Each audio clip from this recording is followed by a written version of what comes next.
As gêmeas do milionário solitário choravam todas as noites há 6 meses, até a nova babá descobrir o que ninguém viu. Nossas histórias têm viajado longe. De onde você está assistindo hoje? Compartilhe com a gente nos comentários. O som começou pontualmente às 9 da noite. Primeiro, um gemido baixo, quase um suspiro de dor vindo do quarto das crianças. Depois, o outro se juntou. E em menos de 1 minuto, o choro duplo tomou conta do apartamento de 400 metros quadrados no coração do Itaim Bibi. Para Leonardo Santorini, aquele som era o início de mais uma noite no inferno.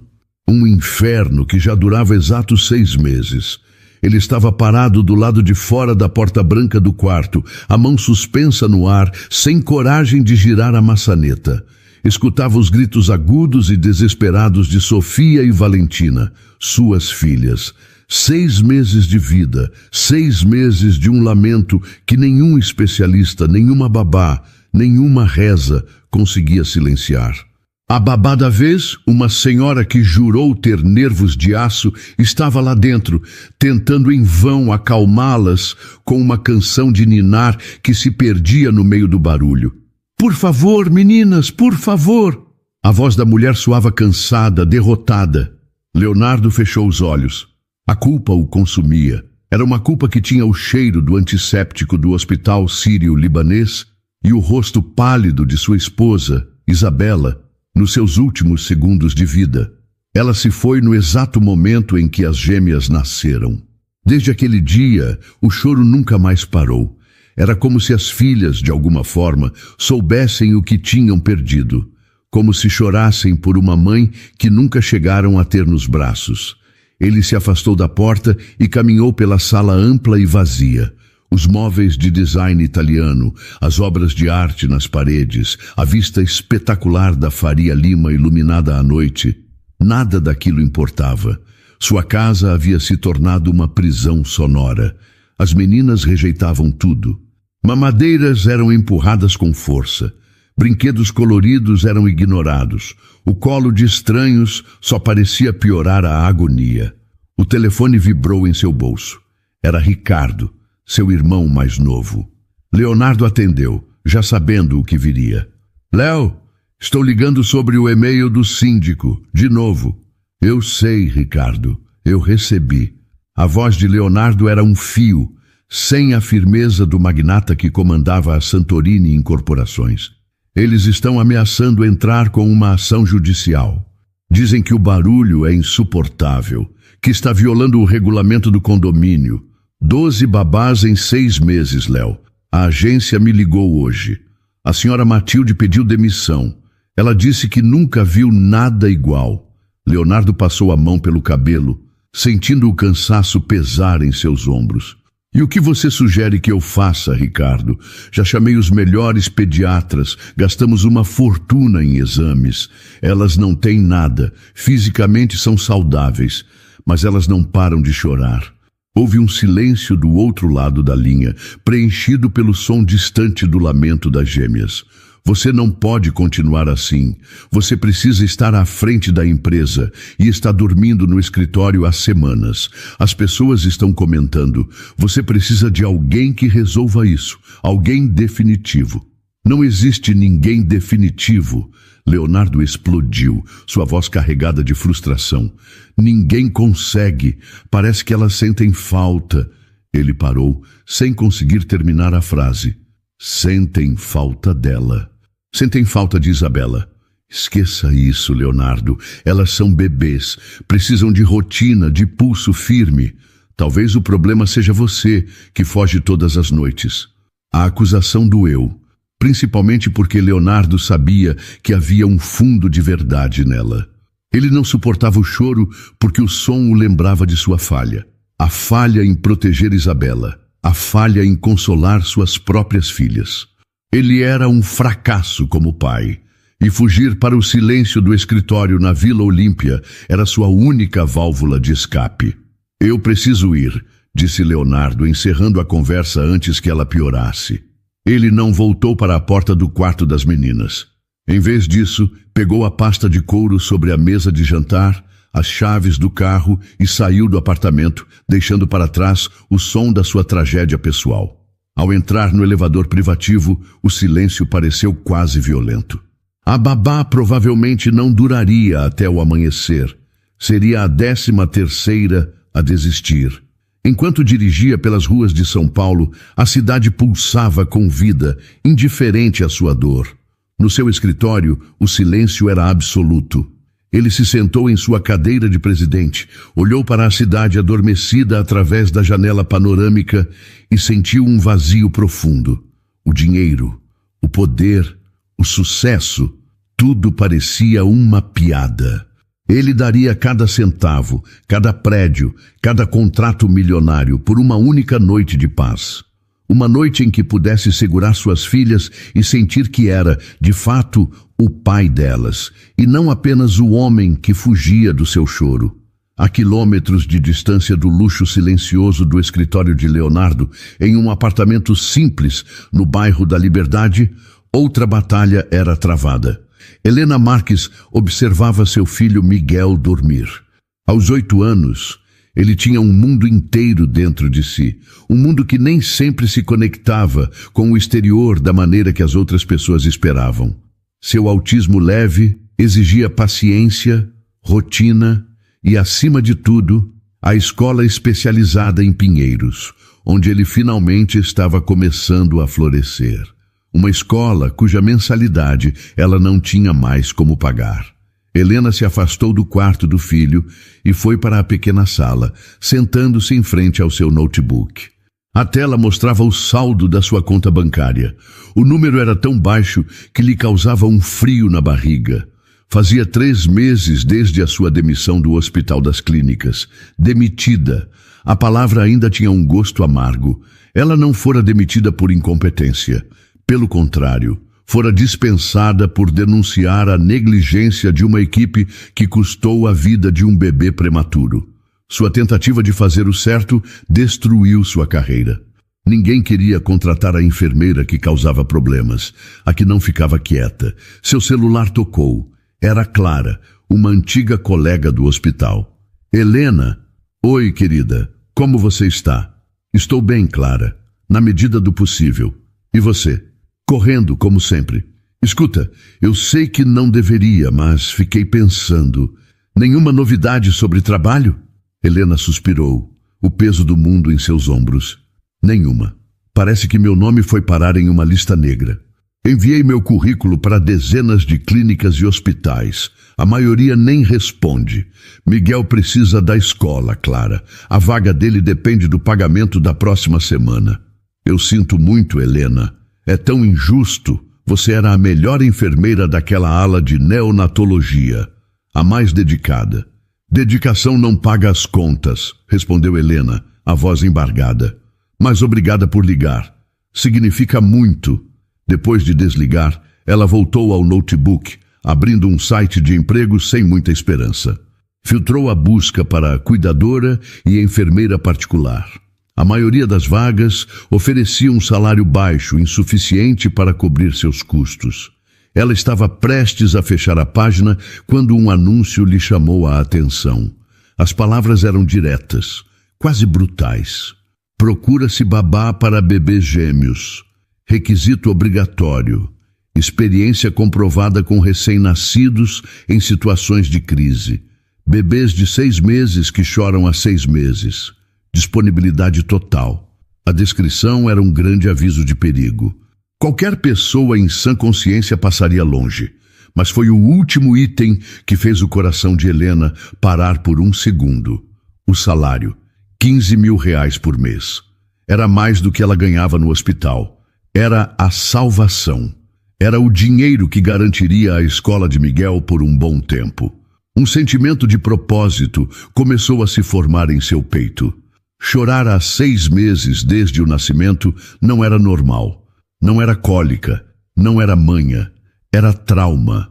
Era algo profundo, algo que sua especialização em musicoterapia neonatal pela USP e seus anos na UTI com bebês prematuros a ensinaram a reconhecer. Aquelas crianças não precisavam de uma babá comum, precisavam de uma especialista, Precisavam dela. Com as mãos firmes, ela pegou o telefone e discou o número do anúncio. Uma voz masculina e apressada a atendeu. Era Ricardo Santorini. Helena se apresentou com calma, listando suas qualificações sem demonstrar o desespero que sentia. Houve uma pausa do outro lado. Você tem certeza que entende a situação, senhora Marques? 12 cuidadoras já desistiram. Elas não param de chorar. Nunca. Eu entendo perfeitamente, respondeu Helena, sua voz transmitindo uma confiança que ela não tinha certeza de possuir. Eu gostaria de conhecê-las. 2 horas depois, Helena estava na portaria de um dos prédios mais luxuosos de São Paulo. Ao sair do elevador no andar da cobertura, o som a atingiu. Era exatamente como imaginava, mas ainda assim era de partir o coração. Um choro duplo, intenso, cheio de uma dor que parecia antiga demais para corpos tão pequenos. Uma mulher visivelmente exausta abriu a porta. Era a babá número 12, a senhora Matilde, com as malas prontas ao lado do corpo. Ela apenas olhou para Helena com pena e sussurrou: "Boa sorte, você vai precisar." Helena entrou. O apartamento era magnífico, mas ela mal notou. Seguiu o som até um corredor e parou na porta de um quarto infantil. Lá dentro, em 2 berços separados, estavam eles. 2 anjinhos de cabelos dourados e pele clara, com os rostinhos vermelhos e molhados de lágrimas. O choro era tão forte, tão sincronizado, que parecia uma única voz de sofrimento. Naquele instante, Helena não viu um desafio impossível. Viu 2 almas perdidas, chamando por algo que lhes foi tirado. E sentiu, com toda a força do seu ser, que ela era a única pessoa no mundo que poderia entender aquele chamado. A primeira noite de Helena foi dedicada a observar. Ela não tentou as técnicas que as outras 12 babás provavelmente usaram. Não forçou mamadeiras, não sacudiu chocalhos, não insistiu em ninar.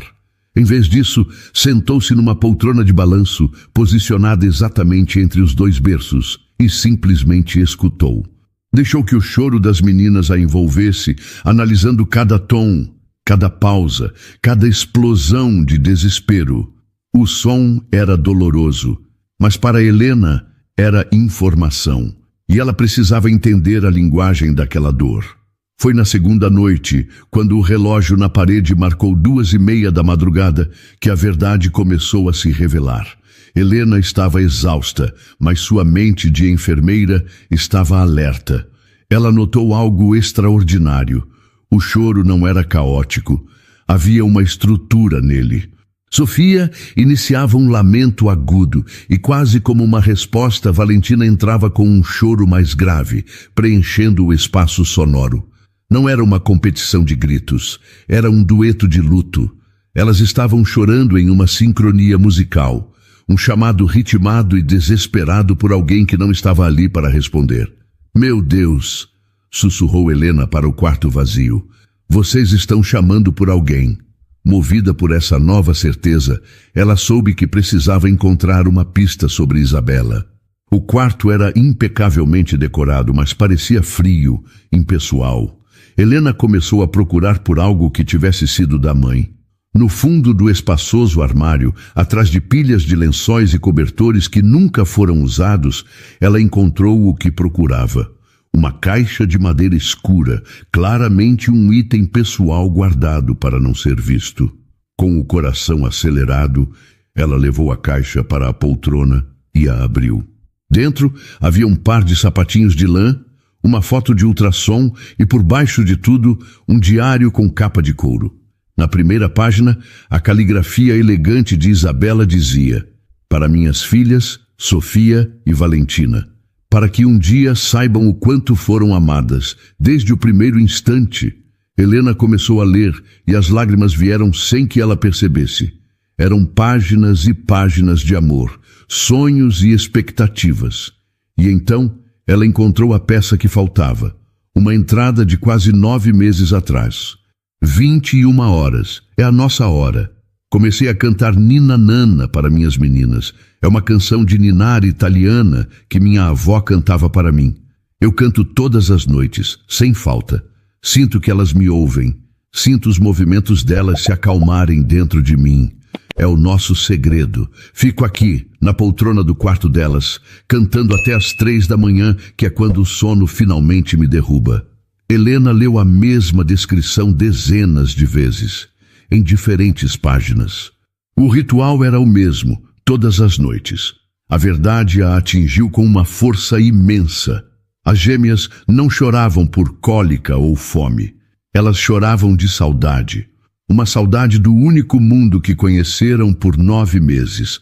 Elas sentiam falta da voz da mãe, do calor, da vibração do seu corpo, do som do seu coração.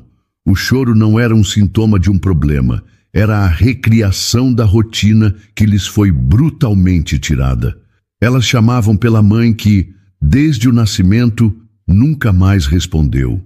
Sabendo exatamente o que fazer, Helena pegou seu celular, encontrou um canto silencioso do apartamento e, com a voz mais suave que conseguiu, gravou a si mesma cantando Nina Nana.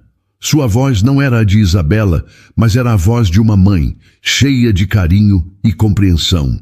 Em seguida, baixou um áudio com o som de batimentos cardíacos lentos e rítmicos. Com um aplicativo simples, juntou os 2 sons. Ela voltou para o quarto, o coração batendo forte de expectativa. O lamento das meninas continuava, cortando o silêncio da madrugada de São Paulo. Helena respirou fundo e apertou o play. A melodia suave de Nina Nana começou a tocar, acompanhada pelo som baixo e constante de um coração batendo. O efeito foi imediato e poderoso. O choro de Sofia vacilou, transformando-se num soluço confuso. Valentina parou de chorar de repente, sua pequena cabeça virando-se na direção do celular. Em menos de 10 segundos, um silêncio absoluto e profundo tomou conta do quarto. Era uma calma que aquele apartamento jamais havia experimentado. Os corpinhos tensos das gêmeas relaxaram nos colchões. Suas respirações se tornaram tranquilas e seus olhos, ainda brilhando com as lágrimas recentes, fecharam-se lentamente. Pela primeira vez em 6 longos meses, Sofia e Valentina dormiam em paz. Helena ficou olhando para elas, com o rosto molhado pelas próprias lágrimas. O mistério estava resolvido. Elas só queriam a mãe de volta, e naquela noite, de certa forma, elas a tiveram. Leonardo acordou na manhã seguinte no sofá de seu escritório na Vila Olímpia, com o corpo doendo e a alma cansada. O sol já iluminava a cidade, mas para ele era apenas o início de mais um dia de tormento. Ele tomou um banho rápido no banheiro privativo, vestiu uma camisa amassada e se preparou para o retorno ao seu apartamento, um lugar que ele já não considerava um lar. O trajeto foi feito em modo automático, com o estômago embrulhado pela ansiedade. Ele já antecipava o som que o receberia, o choro agudo e incessante que era a trilha sonora de sua vida. Ao sair do elevador em seu andar, ele parou, esperou, e nada. O silêncio era tão completo, tão absoluto, que pareceu errado. Por um instante, pensou que algo terrível havia acontecido. Seu coração disparou de uma forma diferente, não por exaustão, mas por um medo súbito e desconhecido. Ele abriu a porta do apartamento devagar. A quietude continuava. Era uma paz que ele não conhecia, uma tranquilidade que o deixava tenso. Caminhou pé ante pé pelo corredor, como um invasor na própria casa, em direção ao quarto das gêmeas, o lugar de todo o seu sofrimento. A porta estava entreaberta. De lá de dentro vinha um som baixo e suave, uma melodia cantarolada. Ele espiou pela fresta. A nova babá, Helena, estava de costas para ele, organizando mamadeiras em uma bancada, e cantarolava baixinho a mesma canção de ninar que saía do seu celular, apoiado ali perto. E nos berços, lado a lado, Sofia e Valentina dormiam. Não era um sono agitado, interrompido por soluços. Era um sono profundo, sereno. Seus rostinhos, que Leonardo só conhecia contorcidos pelo choro, estavam relaxados, angelicais. Suas pequenas bocas entreabertas, a respiração calma e regular. Era uma visão tão inédita, tão impossível, que Leonardo sentiu as pernas fraquejarem. Ele se apoiou no batente da porta, simplesmente incapaz de processar a cena.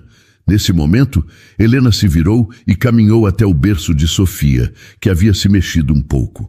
Com uma delicadeza que o deixou sem ar, ela ajeitou a bebê, segurando-a por um instante antes de deitá-la novamente. A luz da manhã que entrava pela janela iluminou seu perfil, a maneira como sua mão segurava a cabecinha da criança. E por um segundo, devastador, Leonardo não viu Helena. Ele viu Isabela, viu a esposa que sonhava com aquele quarto, que sonhava em segurar as filhas daquele jeito. A imagem durou apenas um instante, mas foi o suficiente para que uma dor aguda o atravessasse. Senhor Santorini, a voz de Helena o trouxe de volta à realidade. Ela o olhava com uma expressão calma, sem surpresa. Leonardo tentou falar, mas sua voz saiu rouca, um sussurro. O quê? Como? Elas estão bem, disse Helena, aproximando-se dele. Elas dormiram a noite toda. Mas como? O que você fez? Que remédio você deu a elas? A desconfiança era sua única defesa contra a onda de emoções que o ameaçava. Helena não se ofendeu. Seu olhar era compreensivo. Nenhum remédio. Elas não precisavam de remédio. Elas sentiam falta da rotina que tinham com a mãe. Sentiam falta da música que ela cantava, do som do coração dela. Eu apenas dei a elas uma lembrança do que perderam. A explicação era tão simples e ao mesmo tempo tão profunda que Leonardo se sentiu um completo idiota. Uma estranha, em menos de 48 horas, tinha decifrado a alma de suas filhas. E ele, o pai, em 6 meses, só conseguiu fugir. A verdade o atingiu com força. Ele nunca tinha sido pai. Ele era apenas um homem assombrado pelo luto, tentando sobreviver ao barulho, contando as horas para escapar. Helena não tinha apenas acalmado 2 crianças. Ela tinha exposto o tamanho do seu fracasso. Um novo sentimento, ainda mais assustador que a culpa, começou a tomar forma dentro dele. O medo. Essa paz era frágil. Essa mulher era a única responsável por ela. E se ela fosse embora? Se, como as outras 12, ela decidisse que o trabalho era pesado demais? A ideia de voltar ao inferno sonoro depois de provar daquela calmaria era insuportável. Ele não sobreviveria a uma perda dupla. Não de novo. A esperança que Helena trouxe era perigosa, porque o tornava vulnerável outra vez. Ele continuou ali, parado na porta, um milionário poderoso, que se sentia o homem mais fraco e impotente do mundo, olhando para a mulher que salvara suas filhas e que, sem saber, o havia colocado diante de seu maior inimigo, ele mesmo. O silêncio no corredor era pesado. Leonardo continuava parado, um espectador paralisado diante da paz que Helena havia criado. Foi ela quem quebrou o momento, com uma voz suave, mas firme, que o forçou a sair de sua imobilidade. Senhor Santorini, a tranquilidade delas ainda é muito frágil. O choro parou, mas o trauma ainda está aqui. Durante o dia, Leonardo observou o que ela queria dizer. Embora as gêmeas não chorassem com a mesma intensidade de antes, elas eram extremamente assustadas. Um barulho mais alto, uma mudança de luz, a aproximação de um rosto desconhecido, tudo as deixava em estado de alerta. Sofia sofria com um refluxo nervoso que a fazia se contorcer de dor após as mamadas, e Valentina, sempre a mais quieta, parecia pequena e frágil demais para seus 6 meses, seu peso visivelmente abaixo do ideal. E havia algo mais. Algo que Helena percebeu com seu olhar treinado. Elas entravam em pânico perto dele. Não é pessoal, explicou Helena naquela tarde, enquanto preparava uma mamadeira. Elas associam a presença masculina, a voz mais grave, a uma quebra na segurança que sentiam. Precisamos reverter isso, mas antes preciso ter certeza de que não há nada mais. Gostaria de levá-las para uma consulta no Sírio-Libanês. O nome do hospital atingiu Leonardo. Era lá que Isabela havia morrido. Voltar lá parecia uma punição. Mas ele apenas concordou, incapaz de negar um pedido que, pela primeira vez, parecia lógico e bem fundamentado. A visita ao hospital foi um tormento silencioso para ele. Enquanto Helena conversava com um pediatra amigo dela, Leonardo esperava do lado de fora, as paredes brancas e o cheiro de limpeza, trazendo de volta as piores horas de sua vida. Foi Helena quem, ao sair da consulta, trazia no rosto uma expressão de profunda tristeza. Ela havia conseguido acesso aos registros do parto. Leonardo, ela o chamou pelo primeiro nome, a formalidade esquecida por um instante. Eu preciso lhe contar uma coisa. Aconteceu algo que explica tudo.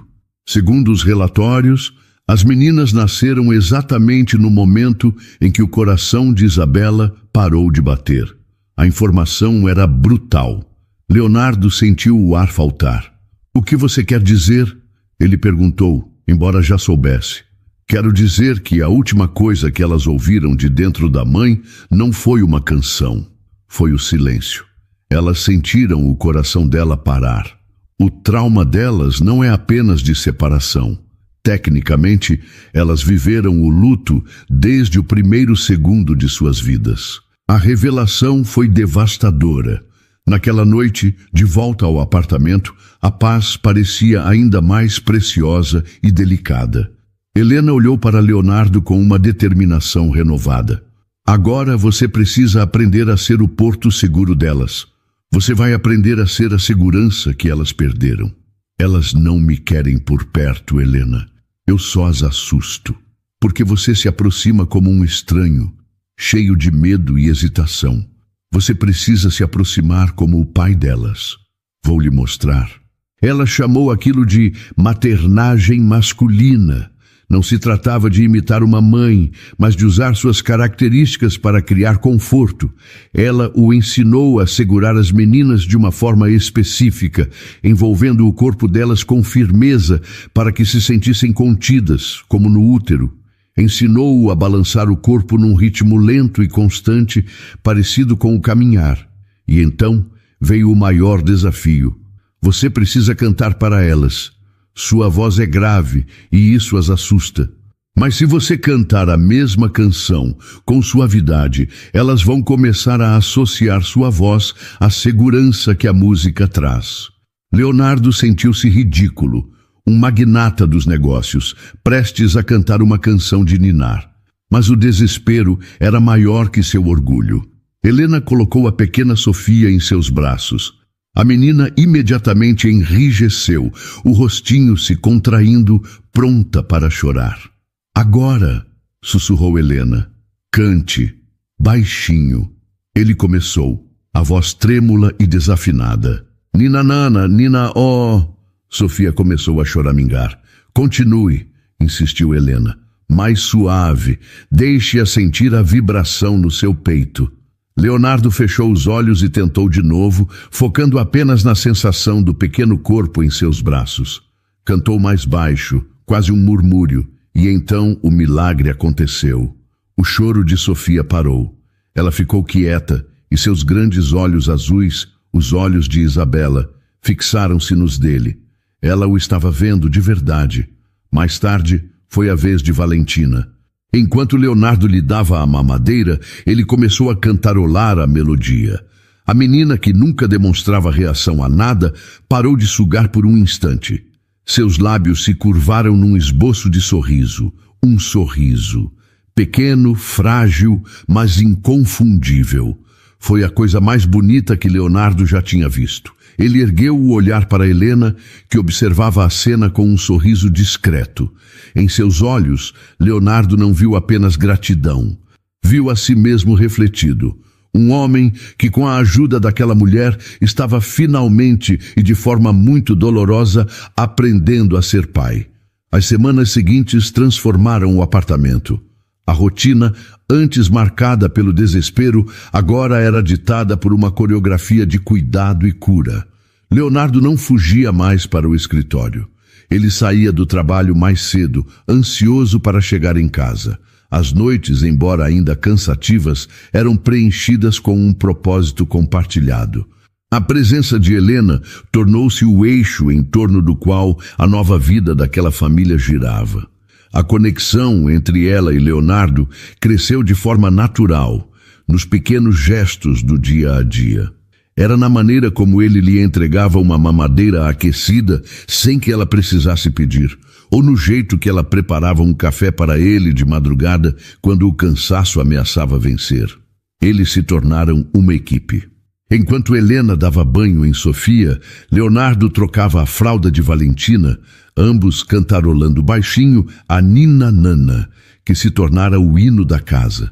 As gêmeas, por sua vez, pareciam sentir essa união. Elas dormiam melhor, comiam com mais vontade e o mais impressionante. Só se acalmavam de verdade quando sentiam a presença dos dois no ambiente. A calma de Helena e a segurança recém-descoberta de Leonardo criaram um equilíbrio que era essencial para elas. Numa noite de verão, uma forte tempestade desabou sobre São Paulo. A chuva batia com força contra as janelas panorâmicas da sala e os trovões faziam as meninas se sobressaltarem nos berços. Helena e Leonardo passaram horas acordados, acalmando-as, seus ombros se tocando ocasionalmente no espaço apertado do quarto infantil. Pela primeira vez, eles se sentiram verdadeiramente como uma família, unidos contra o barulho do mundo lá fora. Quando a tempestade finalmente se acalmou e as meninas voltaram a dormir profundamente, os dois se sentaram na cozinha silenciosa. Elas se parecem com ela, disse Leonardo de repente, a voz baixa. Com Isabela. Eu tenho uma foto dela na minha mesa no escritório. Os olhos delas são idênticos. Helena o ouvia com atenção, oferecendo o raro presente do silêncio compreensivo. Ela teria sido uma mãe maravilhosa, continuou ele, olhando para um ponto fixo na parede. Ela planejou cada detalhe daquele quarto, escolheu cada brinquedo. Ela falava que mal podia esperar para ensiná-las a rir. E eu nem sabia como fazê-las parar de chorar. Você está aprendendo, Leonardo. Você está se tornando o pai que elas precisam. O olhar que ele lhe deu era cheio de uma gratidão tão profunda que fez o coração de Helena se apertar. Naquele momento, ela não era apenas a babá, e ele não era apenas o patrão. Eram duas pessoas encontrando um caminho através da dor. Mas enquanto essa delicada teia de afeto era tecida no apartamento, nos escritórios da Santorini Incorporações, outros planos eram traçados. Ricardo Santorini olhava para os relatórios financeiros espalhados sobre sua mesa e sentia um frio na espinha. A crise econômica estava afetando os negócios de forma severa e a empresa da família precisava de uma injeção de capital urgentemente. A solução tinha nome e sobrenome: Patrícia Almeida, herdeira da gigante Almeida Construtora. Uma fusão selada pelo casamento de Patrícia com Leonardo salvaria a todos. Para Ricardo, a nova babá de seu irmão era um problema, uma distração perigosa. Leonardo estava se apegando a ela, e isso colocava em risco o futuro de tudo o que eles construíram. Ele precisava agir. Pegou o telefone e discou um número que mantinha guardado para emergências. Alô? Preciso de um serviço, disse Ricardo, a voz fria e calculista. O nome é Helena Marques, ex-enfermeira do Hospital das Clínicas. Quero que você investigue a vida dela. O que exatamente o senhor procura? Perguntou a voz profissional do outro lado da linha. A razão pela qual ela foi demitida. Preciso de algo que a desqualifique. Algo que a tire da casa do meu irmão permanentemente. Encontre qualquer sujeira, qualquer erro, qualquer coisa que eu possa usar. Não me importa o que seja, desde que funcione. E quero isso o mais rápido possível. Ao desligar o telefone, Ricardo olhou pela janela de seu escritório. Ele não sentia culpa. Em sua mente, estava apenas protegendo sua família, seu legado. Ele não podia permitir que uma simples babá destruísse um império por causa de um romance improvável nascido do luto. No apartamento de Leonardo, a chuva havia parado completamente e uma sensação de paz preenchia o ar. Uma paz que, sem que ninguém soubesse, estava prestes a ser destruída. Bastaram alguns dias para que o investigador particular contratado por Ricardo entregasse o que ele queria. Não era a verdade completa, mas era o suficiente. Com uma pasta de documentos em mãos, Ricardo marcou uma reunião urgente com Leonardo em seu escritório na Santorini Incorporações. «Léo, que bom que você veio», disse Ricardo, fechando a porta da sala de reuniões. Sua expressão era séria, calculada para parecer preocupada.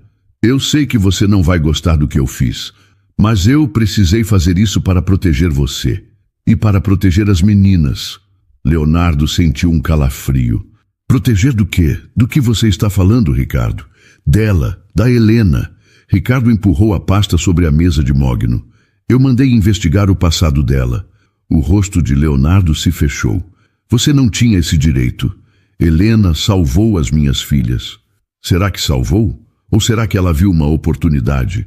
Ricardo abriu a pasta, revelando cópias de relatórios e um termo de demissão. Ele apontou para uma linha específica. «Leia você mesmo». Helena Marques foi demitida do Hospital das Clínicas por negligência grave com recém-nascidos, resultando em morte de bebê prematuro. As palavras pareceram sugar todo o ar da sala. Leonardo olhou para o papel, depois para o rosto do irmão e de volta para o papel. Negligência. Morte de bebê. As palavras se conectaram em sua mente com seus piores medos. Ele era um homem ainda quebrado pelo luto, aterrorizado com a fragilidade de suas filhas. A confiança que ele havia começado a construir em Helena se desfez em um instante, substituída por um pânico gelado. E se tudo fosse uma farsa? E se ela fosse um perigo que ele, cego pela gratidão, havia colocado no coração de sua casa? A raiva veio em seguida, uma fúria cega e poderosa nascida do medo. Ele pegou o telefone e ligou para Helena. Sua voz era dura como aço. «Helena, preciso de você no meu escritório.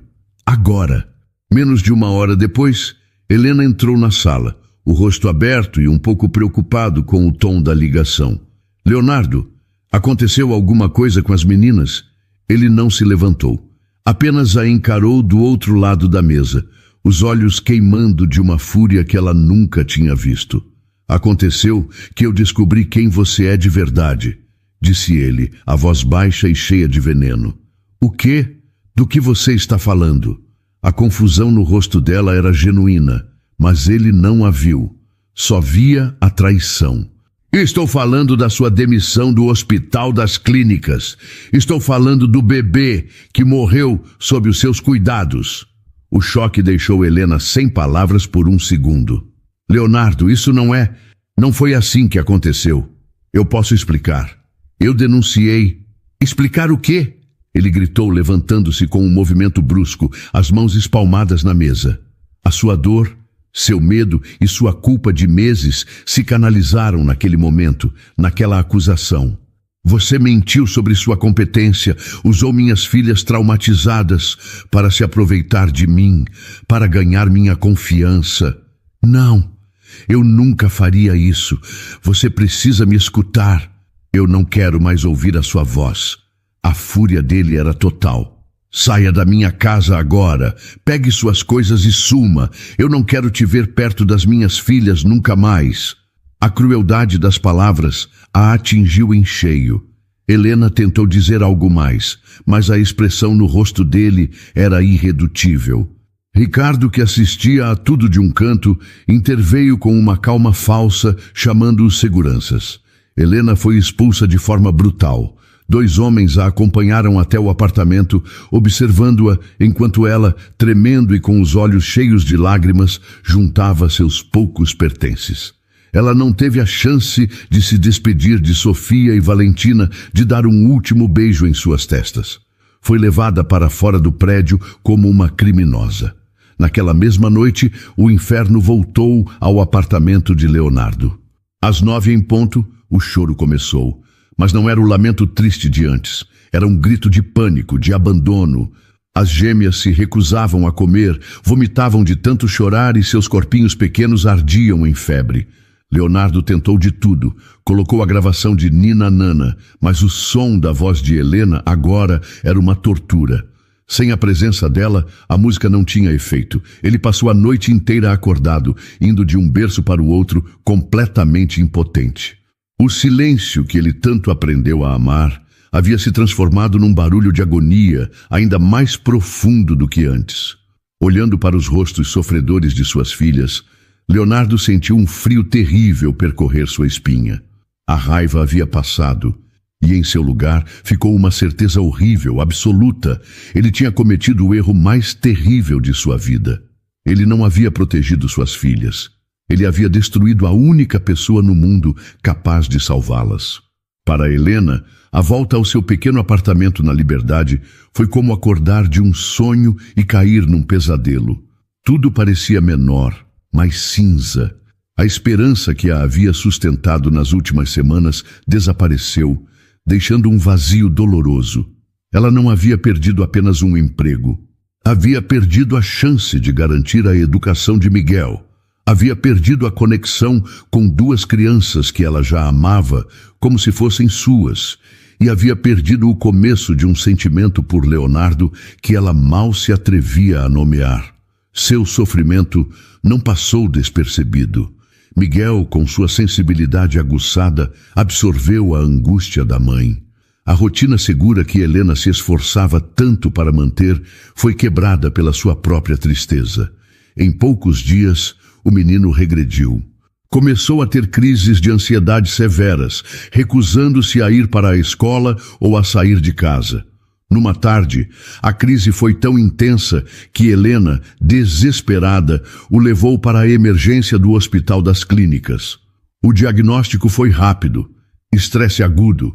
Ele precisaria ficar internado para observação e para estabilizar seu estado emocional.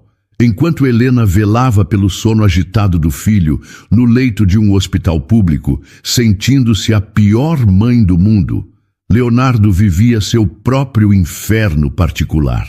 Fazia 3 dias que ele não dormia. O apartamento de luxo havia se transformado numa câmara de tortura.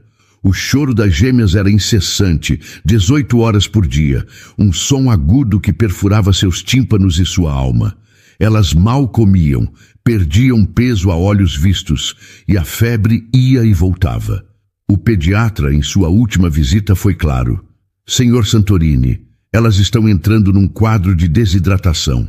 O estresse está afetando o sistema imunológico delas. Se não conseguirmos reverter isso, elas precisarão ser internadas. Internadas. A palavra o aterrorizou. Foi em meio a esse caos que ele recebeu uma ligação de sua secretária, lembrando-o de um almoço com Patrícia Almeida, arranjado por Ricardo. Sua primeira reação foi cancelar, mas uma parte dele, exausta de lutar, apenas cedeu. Ele encontrou Patrícia num restaurante discreto. Sua aparência era a de um homem derrotado, olhos vermelhos, barba por fazer, o terno caro amassado. Patrícia, uma mulher observadora e de bom coração, sentiu um aperto no peito. A culpa pelo plano de Ricardo pesou em sua consciência. Leonardo, você não parece bem, disse ela com delicadeza. É um momento complicado, respondeu ele a voz rouca. Patrícia respirou fundo. Escute, eu sei que não é da minha conta, mas eu preciso lhe dizer uma coisa. Sobre a sua antiga babá, a Helena. O que o Ricardo lhe mostrou não era a história toda. Ele omitiu detalhes para me favorecer, para que a fusão acontecesse. Leonardo ergueu o olhar. Pela primeira vez em dias, algo além de exaustão apareceu em seus olhos. Uma fagulha de atenção. O que você quer dizer? Perguntou ele. Eu não sei os detalhes, confessou Patrícia, mas eu sei que ele estava obcecado com essa fusão e via a babá como um obstáculo. Ele me disse que contratou alguém para achar qualquer coisa contra ela. Por favor, verifique a história por conta própria. Eu sinto muito. A confissão de Patrícia foi o gatilho. Assim que saiu do restaurante, Leonardo acionou os melhores investigadores que o dinheiro poderia comprar com uma única ordem. Eu quero a verdade sobre Helena Marques. A verdade completa. Para ontem. A resposta veio em menos de 24 horas e foi devastadora. O relatório detalhado pintava um quadro completamente diferente. Helena não havia sido negligente. Ela era uma heroína. Havia denunciado 2 médicos por um erro que levou à morte de um recém-nascido, e o hospital, para abafar o escândalo, a demitiu e manchou seu nome. Mas a segunda revelação foi a que quebrou Leonardo por dentro. Os investigadores descobriram um fato que ela mantinha em segredo. Há 3 anos, Helena também havia perdido uma filha. Uma menina que nasceu morta no mesmo hospital onde Isabela morreu. Leonardo ficou sentado em seu escritório silencioso, o relatório em suas mãos trêmulas. A dimensão de seu erro era esmagadora. Ele não apenas acusou e humilhou uma mulher inocente, ele havia brutalizado alguém que entendia sua dor de uma forma que ninguém mais no mundo poderia. Alguém que carregava uma ferida idêntica em sua alma. A mulher que ele expulsou não era uma aproveitadora. Ela era o espelho de seu próprio sofrimento, e ele, em sua fúria cega, havia estilhaçado esse espelho em 1000 pedaços. O relatório nas mãos de Leonardo parecia pesar 1 tonelada. Cada palavra era uma confirmação de sua monstruosa crueldade. A verdade sobre Helena, sobre sua bravura e sua perda secreta, o esmagou. A primeira ação que tomou não foi movida pela lógica dos negócios, mas por uma culpa avassaladora. Seus investigadores o informaram que Miguel, o filho de Helena, estava internado no Hospital das Clínicas.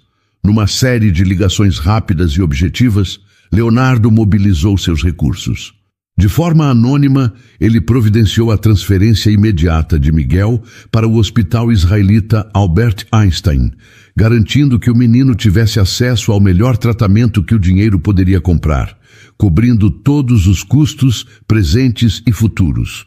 Ele sabia que era um gesto insuficiente, sabia que não se pode consertar uma alma com dinheiro, mas ele precisava fazer alguma coisa, qualquer coisa, para começar a desfazer o mal que havia causado. Depois, ele entrou em seu carro. Não havia um destino claro em sua mente, apenas um nome: Helena. Dirigiu até o Hospital das Clínicas, um lugar que ele, em sua vida privilegiada, jamais imaginou frequentar. Durante o trajeto, toda a sua arrogância, toda a sua postura de magnata se desfez. Ele era apenas um homem, despido de seu orgulho, afogando-se em arrependimento. O ambiente do hospital público era caótico. Corredores cheios, pessoas com expressões cansadas e preocupadas, o cheiro de desinfetante no ar. Era um mundo de dor real, e ele se sentiu um intruso. Perguntou por Helena na ala pediátrica e uma enfermeira apontou para o fim de um corredor. Lá estava ela, sentada numa cadeira de plástico, pequena e encolhida, olhando para uma parede como se não visse nada. Seu rosto estava pálido, seus olhos fundos de exaustão e tristeza. O coração de Leonardo se partiu. Ele se aproximou, devagar. Helena! Ela ergueu a cabeça. Ao vê-lo, seu rosto se transformou. A tristeza deu lugar a uma dor aguda, a uma desconfiança profunda. Ela se levantou e tentou passar por ele, para ir embora, para fugir da fonte de seu sofrimento. Por favor... A voz dele saiu quebrada, desesperada. Só me escute. E então, Leonardo fez o que ninguém jamais poderia imaginar. Ali, no meio do corredor movimentado, sob os olhares curiosos de médicos, enfermeiros e outras famílias, o poderoso Leonardo Santorini caiu de joelhos na frente dela. As lágrimas que ele segurou por dias finalmente vieram, rolando por seu rosto sem vergonha. Ele ergueu o olhar para ela, um homem completamente quebrado. Helena, eu destruí a vida da mulher que salvou as minhas filhas. Começou ele, a voz embargada pelo choro. Você perdeu tudo por minha culpa, pela minha covardia, pelo meu medo. Eu fui um fraco e descontei toda a minha dor em você, a única pessoa que tentou me ajudar. As pessoas ao redor pararam para observar a cena, mas Leonardo não as via. Seus olhos estavam fixos em Helena. Meus investigadores me contaram tudo. Contaram sobre o hospital, sobre como você lutou por aquela criança. E eles me contaram sobre a sua filha. Helena, eu sinto muito, eu sinto tanto, e saber que eu te fiz reviver essa dor é algo que eu nunca vou me perdoar. Ele respirou fundo, as palavras saindo num fluxo de pura agonia. Minhas filhas estão morrendo sem você. Sofia e Valentina não comem, não dormem, elas só choram. Elas precisam de você. E eu estou morrendo sem você. Eu te afastei quando mais precisei, e eu sei que não tenho o direito de te pedir nada, mas eu estou te implorando. Por favor, me perdoe. Eu amo você, Helena. Eu amo você. E eu preciso desesperadamente que você volte para casa. Helena o olhava, o choque e a dor batalhando em seu rosto. As lágrimas também corriam pelas suas bochechas. Ela viu a verdade nos olhos dele. Viu a humilhação pública, a completa ausência de orgulho. Viu um homem transformado pela culpa. Seu coração estava em pedaços, mas ela também se lembrou dos rostinhos de Sofia e Valentina. Com a voz trêmula, ela finalmente respondeu: Eu não voltaria por você, Leonardo. Não depois da forma como você me tratou. Ele fechou os olhos, preparado para a rejeição. Mas eu volto por elas. Elas não têm culpa dos seus erros. E talvez... Ela hesitou, a voz quase um sussurro. Talvez um dia eu possa voltar por nós. Naquela noite, uma paz quase sagrada desceu sobre o apartamento. Assim que Helena entrou no quarto, o choro das gêmeas se transformou em soluços de alívio. Elas se agarraram a ela, como se suas pequenas vidas dependessem disso. E pela primeira vez em muito tempo, dormiram por 8 horas seguidas. Mais tarde, Leonardo a encontrou parada, velando o sono delas. Ele se aproximou por trás, o coração cheio de uma emoção que mal podia conter. Você nos trouxe de volta à vida, sussurrou ele. E no silêncio da noite, a cura, finalmente, teve permissão para começar. 8 meses depois, o sol da manhã iluminava os vitrais da Igreja Nossa Senhora do Brasil, em Higienópolis. A cerimônia foi pequena, íntima, apenas para os mais próximos. Não havia o brilho de um evento social, apenas a luz suave da felicidade reencontrada. Leonardo, em pé no altar, não era mais o homem assombrado que se escondia no trabalho. Seus olhos, antes cheios de dor, agora brilhavam com uma devoção serena enquanto observava Helena caminhar em sua direção. Mas o verdadeiro milagre veio logo atrás dela. Sofia e Valentina, agora com 1 ano e 2 meses de idade, eram as daminhas de honra. Usando vestidinhos brancos, elas caminhavam com passinhos trêmulos e determinados pela nave da igreja, cada uma segurando uma pequena cesta de flores. Não havia choro. Em seus rostos, apenas sorrisos curiosos para os convidados. Vê-las ali, saudáveis, felizes e em paz, era o testemunho silencioso de todo o amor que havia reconstruído aquela família. A vida de Leonardo havia se transformado de uma maneira que ele nunca imaginou ser possível. O executivo implacável que vivia para o trabalho deu lugar a um pai. Ele agora saía do escritório pontualmente às 5 da tarde. As mamadas da madrugada eram divididas, as fraldas eram trocadas com uma prática habilidosa, e a Nina Nana era cantada todas as noites, não mais com uma voz trêmula de medo, mas com o tom grave e amoroso que suas filhas aprenderam a amar. O apartamento na Faria Lima, um lugar de memórias dolorosas, foi vendido. Eles se mudaram para uma casa espaçosa em Alphaville, com um quintal gigante e grama verde onde as crianças podiam correr. Era um lugar de luz, de ar puro, um santuário para o futuro, não um mausoléu para o passado. Aos poucos, eles se tornaram uma família de verdade, nos detalhes mais simples. Miguel, que florescia com a estabilidade e o carinho, encontrou em Leonardo uma figura paterna que ele nunca teve. Certo dia, enquanto Leonardo o ajudava a montar um quebra-cabeça complicado, o menino olhou para ele e disse, com uma simplicidade que desarmou o homem: "Papai Léo, Você pode me passar aquela peça azul? Leonardo sentiu um nó se formar em sua garganta e apenas entregou a peça, com um sorriso que preencheu todo o seu rosto. Miguel, por sua vez, se tornou o irmão mais velho, mais protetor que as gêmeas poderiam desejar, sempre cuidando para que elas não se machucassem em suas novas aventuras pelo jardim. E as meninas encontraram sua mãe. Num fim de tarde, enquanto Helena brincava com elas no tapete da sala, Sofia apontou para ela, o rostinho iluminado por um sorriso, e disse sua primeira palavra, clara e perfeita: mamãe.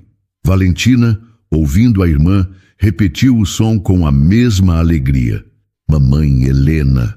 Helena as abraçou com força, as lágrimas de felicidade escorrendo livremente. Naquele momento, todas as feridas do passado pareceram finalmente cicatrizar. Naquela noite, a cena no quarto das crianças era a imagem da paz. As camas de Sofia e Valentina ficavam de um lado e a de Miguel do outro.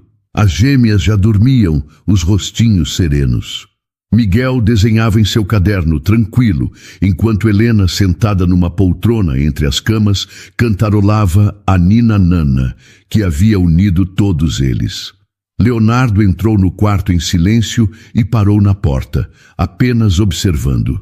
Sua família, sua vida, seu milagre. Ele se aproximou de Helena e a abraçou por trás, apoiando o queixo em seu ombro e inalando o cheiro de seus cabelos. Juntos, eles olharam para as 3 crianças que eram o centro do seu universo. Isabela enviou você para nós, sussurrou Leonardo, a voz carregada de uma emoção profunda. Ela te enviou para salvar nossas filhas e para me salvar também. Ele a apertou um pouco mais forte, o coração transbordando de um amor sereno e maduro. Agora eu sei que o amor não morre. Ele se multiplica. Somos 5 pessoas, mas vivemos com o amor de 6 corações. E no silêncio tranquilo daquele quarto, sob a melodia suave de uma antiga canção de ninar, a família que nasceu da dor encontrou sua felicidade completa, provando que mesmo após a mais escura das noites, a luz de um novo amanhecer é sempre possível. Para toda mulher que já sentiu o peso de uma perda irreparável e que, ao tentar se reerguer, teve seu coração ferido novamente pela injustiça e pela desconfiança. Para todo homem que, do alto de seu sucesso, olhou ao redor e só encontrou um vazio, uma solidão tão profunda que o fez questionar o valor de cada uma de suas conquistas. Para você que, para se proteger do mundo, construiu muralhas ao redor do coração, sejam elas de autossuficiência forjada na dor ou de riqueza usada como um escudo emocional, a história de Helena e Leonardo nos mostra uma das verdades mais poderosas e transformadoras da vida. A cura para a nossa maior dor, muitas vezes, não está onde a procuramos, mas sim no lugar que mais tememos. Ela pode estar escondida no mistério por trás do choro de 2 crianças que só sentiam falta do coração de sua mãe. Ela nos ensina que seguir em frente não é esquecer a ferida, mas sim decidir que a cicatriz não vai mais governar o nosso futuro. É ter a coragem de um homem que se ajoelha em um corredor de hospital, despindo-se de todo o seu orgulho para implorar por perdão. E é ter a força de uma mulher que, mesmo com a alma partida, escolhe perdoar, não pelo homem que a magoou, mas pelas vidas inocentes que dependiam de sua compaixão. E nos prova, acima de tudo, que não somos definidos por nossos títulos, de CEO ou de babá, mas sim pela nobreza de nossas ações. Um homem pode, sim, abandonar a segurança de seu império para aprender a cantar uma canção de ninar com a voz trêmula. E uma mulher pode, sim, usar sua própria tragédia para decifrar a dor dos outros, encontrando nisso sua maior força e sua verdadeira vocação. Que esta história seja um lembrete de que um coração bom, mesmo que quebrado pela solidão ou pela perda, nunca perde sua infinita capacidade de amar E que o amor verdadeiro não é aquele que começa perfeito, mas aquele que sobrevive à tempestade. É o amor que se constrói nas madrugadas, numa melodia sussurrada e que se prova não com promessas, mas com a coragem de dizer eu errei e a generosidade de responder eu volto por eles e talvez por nós. Não feche as portas para a felicidade por medo da dor que já passou. Às vezes, a vida nos apresenta a nossa maior bênção da forma mais desafiadora. No choro que ninguém consegue acalmar, na vaga de emprego que parece impossível.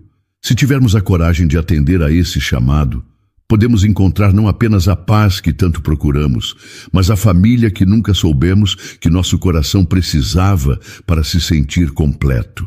E então, o que achou da história? Deixe sua opinião nos comentários. Adoramos saber o que você pensa. Não se esqueça de deixar seu curtir no vídeo para nos apoiar e de se inscrever no canal. Até a próxima!